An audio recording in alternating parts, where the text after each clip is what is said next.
General साहब, क्या यही है बदलते समय की बदलती जंग? जनरल बख्शी।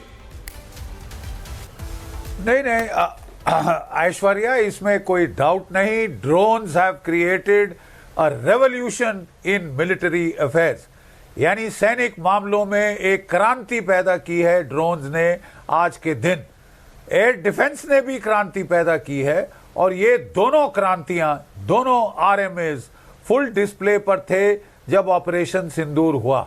मैं सिर्फ आपको याद दिलाना चाहूंगा ऐश्वर्या कि पाकिस्तान ने 800 से 1000 तुर्किश और चाइनीज ड्रोन्स हम पे दागे, और उनमें से 90% से ज्यादा हमने मार गिराए, जिनके परखच्चे जम्मू कश्मीर से लेकर रण ऑफ कच्छ तक बिखरे पड़े। बच्चे खेल रहे हैं उनसे, ठीक है। तो ये कह देना कि अब ड्रोन्स आ गए हैं तो रिटायर कर दो सारे बम्बर, फाइटर, टैंक, तोपखाने की जरूरत नहीं, माफ कीजिए, that will be drawing a wrong lesson. हाँ, drones are a force multiplier, अकलमंदी से इस्तेमाल करें तो ये जैसा यहां पे हुआ है हो सकता है, ठीक है। हमने जो है देखा यहां पे कि ब्रिटेन ने, MI6 ने बहुत मदद की है यूक्रेन की। इसके अंदर जो ड्रोन्स उन्होंने इस्तेमाल किए वो फाइबर ऑप्टिक्स वाले थे, यानी जिनको कि आप इलेक्ट्रॉनिकली जैम नहीं कर सकते। उनको वो ट्रकों में लाद कर ले गए, और वहां उसके जो परिसर के आसपास से, एयरफील्ड के नजदीक से उन्होंने दागे हैं ये ड्रोन्स। उनमें साथ साथ एक एक मोटर बॉम्ब लगाया है, जो है अगर सही जगह हिट करे तो जहाज ध्वस्त हो सकता है, नहीं तो डैमेज कर सकता है। नुकसान हुआ है, बहुत करारा नुकसान हुआ है।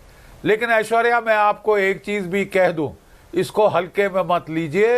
एक बड़ी भारी चुप्पी मॉस्को के ऊपर आ गई है।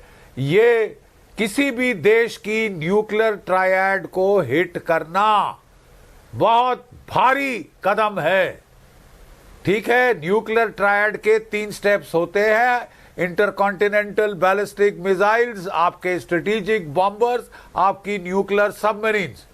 उन्होंने चोट करने की कोशिश की है स्ट्रेटेजिक बॉम्बर्स के ऊपर। इसके मायने बहुत निकल सकते हैं। क्या वो प्रीएम्प्टिव अटैक की सोच रहे हैं? ये अंग्रेज, मुझे लगता है, पगला गए हैं। यूरोप के लोग पगला गए हैं। वर्ल्ड वॉर 1 यूरोप में हुआ, वर्ल्ड वॉर 2 यूरोप में हुआ, और लगता है फुल चांसेस है कि वर्ल्ड वॉर 3 यूरोप में हो सकती है। इसका पलटवार तो होगा। अगर आप सर, रशिया कर रहा है, बहुत जानकारियां आ रही हैं जनरल साहब, बहुत सारी जानकारियां। देखिए, पुतिन को छेड़ोगे, पुतिन को छेड़ना यानी मधुमक्खी के छत्ते में हाथ देने की तरह है। पुतिन को छेड़ोगे तो पुतिन रिटेलिएट करेगा। मैं उस पर तो आऊंगा बाद में, लेकिन जनरल दयाल, हमको याद है सर, जब ये रशियन यूक्रेनियन वॉर हुई थी, आप जनरल साहब, हम लोगों ने कितना डिस्कस किया था कि ये एक दिन की जंग नहीं है, ये कई साल और सालों हो गए। लेकिन ये जो न्यू टेक्नोलॉजी, मैं इस ड्रोन टेक्नोलॉजी से बहुत ज्यादा मतलब लोग इन्फ्लुएंस हो रहे हैं, मैं थोड़ा डिस्टर्ब हो रहा हूं। हमने Indian Pakistan, can have Indo Pak map right on air Sharma. ये जो इंडो पाक, जब हमारा ये जो ऑपरेशन सिंदूर हुआ, ऑपरेशन सिंदूर कह रहा हूं मैं शर्मा, हमने इसमें देखा जो ड्रोन्स पहले 1-2 कभी भुज में आके गिर जाती थी ड्रग्स के साथ, अमृतसर से आगे फिरोजपुर कैंटोनमेंट एरिया में एक ड्रोन गिर जाती थी, जम्मू एरिया में उधर LOC के पास, IB के पास एक ड्रोन गिर जाती। वो पहली बार पाकिस्तान ने चाइनीज टेक्नोलॉजी, टर्किश में ड्रोन्स को ऐसे इस्तेमाल किया कि हमें लगा drone warfare is a reality. अभी हम उससे निकले ही थे कि ये रशिया के साथ जो यूक्रेन ने किया है, is it the new warfare? अब फर्क नहीं पड़ता आपके पास कौन से तोप है, कौन सी मिसाइल है, कौन से प्लेन है। Is this the first attack? ये क्या यही है मतलब बदलते समय की बदलती जंग? जनरल दयाल,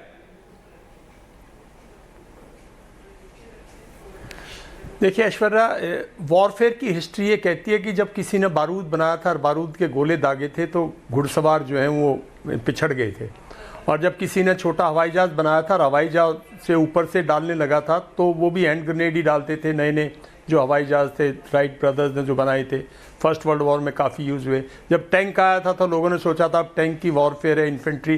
देखिए वॉरफेयर एक इवॉल्विंग मैकेनिज्म है, वॉरफेयर एक इवॉल्विंग फिलॉसफी है, इवॉल्विंग वेपन सिस्टम्स है, और जैसे जन बख्शी ने कहा बिल्कुल ये फोर्स मल्टीप्लायर है, और ये फोर्स मल्टीप्लायर हैं। और हमारा और आप रशिया का कंपैरिजन मत कीजिए, हमारे यहाँ जितने थ्रेट आए थे वो फ्रॉम अक्रॉस द बॉर्डर आए थे। जो सबसे डेंजरस जो इसमें चीज़ निकल के आ रही है वो ये है, और मैं इसलिए कह रहा हूँ ऐश्वर्या, मैं कल परसों ही मॉस्को से आया हूँ, मतलब वहाँ मैंने 7-8 दिन मॉस्को इस पूरे रीजन में गुजारे हैं, तो मैं कह रहा हूँ वहाँ अंदर ऐसा भय नहीं था, ना डर था, ना ऐसी कोई गार्डिंग थी, ना ऐसा कोई वॉरफेयर थी। उनकी वॉरफेयर बॉर्डर तक लिमिटेड थी, लेकिन ये टेररिज्म कम ड्रोन है। तो टेररिस्ट के हाथ में ड्रोन्स कितने घातक हो सकते हैं और उसकी कैसे प्लानिंग की जा सकती है, और कैसे इंटीरियर में बगैर बॉर्डर पर अलर्ट किए हुए, ये उसका एक उदाहरण है कि आपने over a period of time आपने ये इंडक्ट किए, ये लाए, आपने अपनी हाइट्स में रख के, आपने स्लीपर सेल्स के पास रहे, आपके जो ओवरग्राउंड जो सपोर्टर्स हैं उनके पास उन्होंने हेल्प की, फिर आपने इनको असेंबल किया कहीं, और फिर आपने एक स्ट्रेटेजिक टारगेट को एंगेज कर दिया बगैर किसी उसके, बिकॉज उस स्ट्रेटेजिक टारगेट पे शायद उनके एयर डिफेंस सिस्टम लो ड्रोन्स को जो कैप्चर कर सकते हैं, ड्रोन्स को डिस्ट्रॉय कर सकते हैं, शायद वो डिप्लॉयड नहीं थे और वो सरप्राइज में पकड़े गए होंगे भी, तो स्वयं ड्रोन्स को नहीं न्यूट्रलाइज कर पाए होंगे, और उसमें अगर 50% भी अगर स्वयं ड्रोन्स अंदर आ गए तो वो फिर डिस्ट्रक्शन में दे विल लीड। जैसे जनरल बख्शी ने कहा उसमें हैंड ग्रेनेड हो, मोटर बम हो, क्या है, वो सब बातें बात की हैं। S-400 is not for drones, ये ड्रोन्स के बहुत छोटे, जनरल दयाल पास में रशिया की पूरी वो देख के आओ कि जनरल दयाल, लेकिन अगर सिंपल मैथ्स की बात करो जनरल साहब, only general Dayal and me for a minute and then I am coming to others. General साहब 3 लाख रुपए का ड्रोन, 3 लाख रुपए का ड्रोन, बोलिए। आम ये for a common man 3 lakh रुपए बड़ी रकम होती है, पर एक देश के लिए नहीं होती है। फौज के लिए 3 लाख रुपए कुछ नहीं होता। आप ये समझिए 3 लाख रुपए का ड्रोन 3,000 मतलब 3,000 करोड़, हाँ 3,000 करोड़ के प्लेन को गिरा दे रहा है 1 मिनट में खड़े खड़े। 3 लाख रुपए का ड्रोन, बिल्कुल मैं कह रहा हूं सर, बिल्कुल बिल्कुल 3 लाख रुपए का ड्रोन, बिल्कुल, और रशिया के न्यूक्लियर केपेबल लोड उठाने वाले फाइटर जेट्स, वो 4-4 इंजन वाला प्लेन जो कि सिर्फ रशिया के पास भी 4 है। आप उसको बेटर जानते हैं, मेरे को तो टेक वर्ड भी नहीं पता। वो 4 इंजन वाला प्लेन, वो रशिया के पास 4 है, पेलोड इतना मतलब उठाने वाले, वो गिरा दिया उस 3 लाख रुपए के ड्रोन का। क्या करेगी रशियन टेक्नोलॉजी और क्या करेगा दुनिया का रडार सिस्टम? ये हो क्या? बिल्कुल, देखिए रडार सिस्टम्स और टेक्नोलॉजी की बात नहीं है, इसमें टेररिज्म इन्वॉल्व है ना। इसमें रशिया और यूक्रेन की पॉपुलेशन जैसे इंटरमिंगल्ड है, जैसे ये ओवर ए ईयर प्लान किया है, खुद जेलेंस्की ने माना है ना। तो ये तो एक टेररिस्ट स्ट्राइक है जिनके हाथ में ड्रोन्स आ गए, और drones can be dangerous when they fall into the. ये तो हमारे लिए एक बहुत बड़ा लेसन सीखने को है ना इससे। तो मैं जो बात कह रहा था ऐश्वर्या, देखिए जो ड्रोन्स की जो माइट है ड्रोन्स की, वो सरप्राइज में है कि वो सरप्राइजली दे अपीयर्स। कभी भी आप सरप्राइज, जब आप वॉरफेयर में सरप्राइज यूज करते हैं तो वो हमेशा आपको बहुत रिच डिविडेंड्स देता है। लेकिन इसका ये नहीं है कि भाई ये अब ड्रोन आ गए, रशियंस पे अटैक हो गया, अब रशियंस का मसला खत्म हो गया। It will be repelled with a very severe punishment देगा ना अब रशिया इसके लिए।